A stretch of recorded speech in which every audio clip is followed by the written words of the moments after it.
You're listening to an Airwave Media Podcast. Feel like who art Ed? We'll try to spice it. Who art Ed? Mr. Wood art Ed me. Good. Either way, it's ambiguous. It works on so many levels. I know. That's off to a great start. Welcome to Who Arted, where we explore visual arts in an audio medium. I'm your host, Kyle Wood, and today we're going to be looking at Charuvi Agrawal. Imagine you walk into a space. It's a dark, empty space, but there's a spotlight on a giant metal sculpture.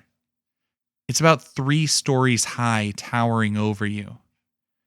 You press a button, and all of a sudden the giant metal figure starts to shake, and you hear a sound.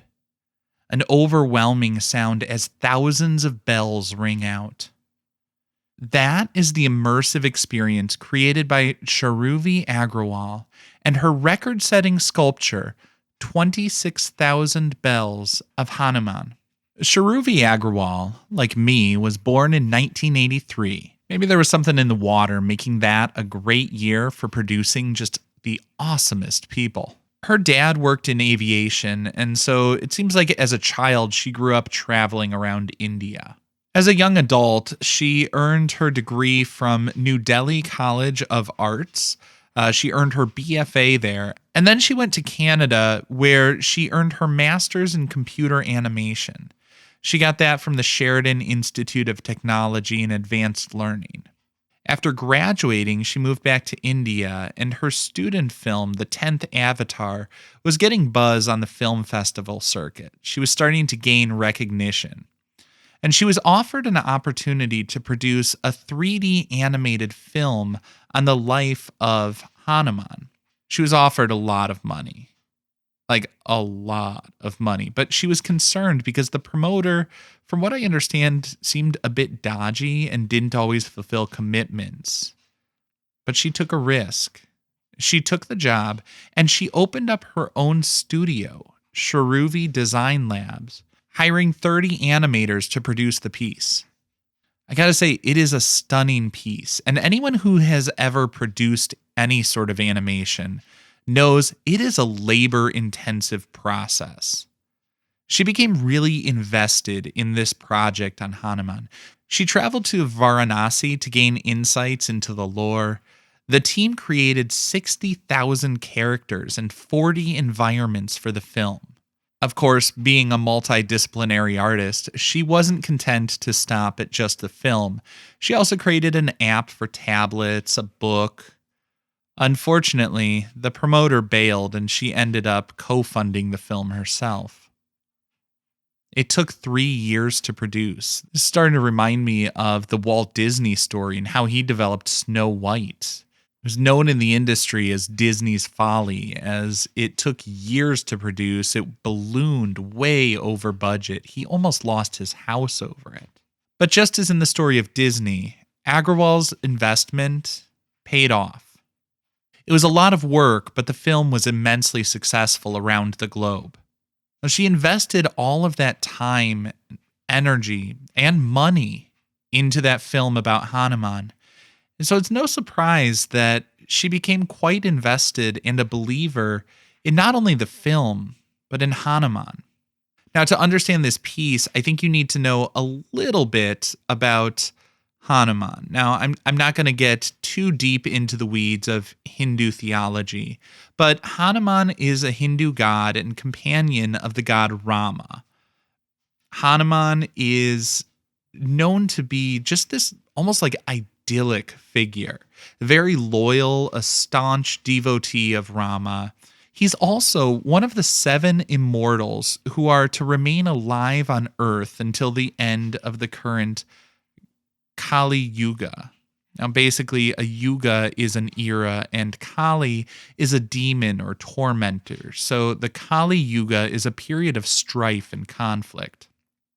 Because of his loyalty to Rama, Hanuman is associated with all sorts of wonderful positive attributes. He's associated with meditation, scholarship, strength, devotion, self-control, faith, and service to a cause.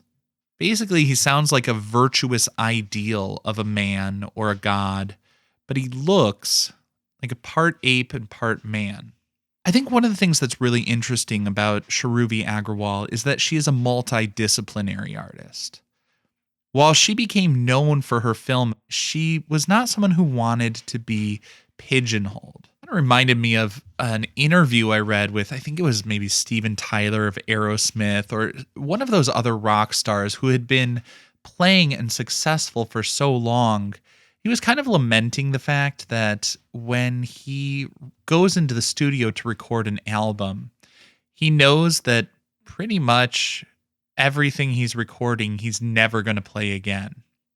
Because when you go out on tour, you've got to play the hits. People always want to see you recreating that thing that you are known for. And a lot of visual artists fall into this trap. Jackson Pollock's got to keep dripping. Charuvi Agrawal, though, doesn't want to get into that box. She paints, she sculpts, she animates. And in 2014, she created a sculpture of Hanuman that was 25 feet tall, consisting of 26,000 bells. Now, you may be thinking, a giant sculpture of this virtuous deity sounds awesome. A bell, though. Why a bell?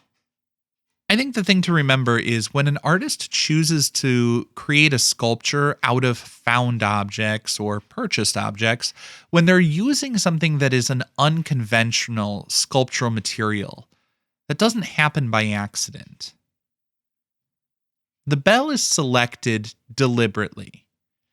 In the Hindu faith, there is a lot of meaning behind the bells.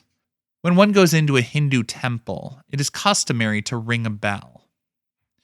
They ring the bell to invoke the god or goddess, to make them aware of their presence. But it's more than just a doorbell alerting the deity that you're about to come in. Ringing the bell has an effect on the ringer as well. The sharp sound produced by the ringing bell activates the chakras in the body. It removes negative thoughts as the ringing blocks out anything else. It helps to clear the mind. It helps the ringer to focus and be present in the moment. The sound grabs your attention, but it's soothing. It calms the mind and the soul, leaving you feeling relaxed, rejuvenated, and ready to be at one with the divine.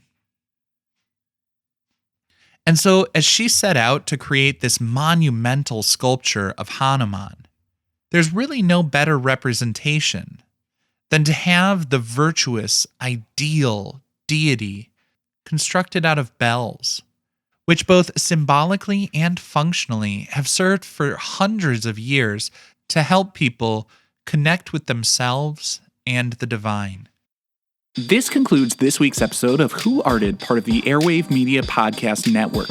If you found this tolerable, please leave a rating or review on your favorite podcast app. You can find images of the work being discussed this week and every week on social media at Who Arted Podcast on Twitter, Instagram, and TikTok, and of course on the website whoartedpodcast.com. Podcast done.